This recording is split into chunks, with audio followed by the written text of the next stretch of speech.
Hello guys, অনুপরা ব্লগে আরও একবার স্বাগত সবাইকে। চলে এলাম সকাল সকাল, দেখো বৃষ্টি শুরু হয়ে গেছে, সেই সাথে চলে এলাম একটা মিনি ব্লগ শেয়ার করতে তোমাদের সঙ্গে।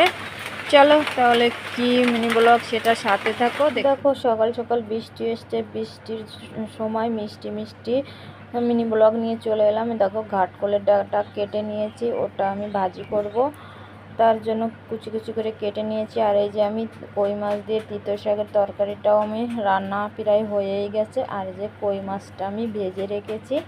আর ঘাটকলের ডাঁটা ভাজি করব, তার জন্য আমি ডাঁটা পাতা দিয়ে ভাজি করব, তার জন্য পেঁয়াজ রসুন আর কিছুটা কাঁচা লঙ্কা দিয়ে আমি পেঁয়াজ রসুনে হলুদ দিয়ে একটু লবণ হলুদ দিয়ে ঘাটকলের ডাঁটাটা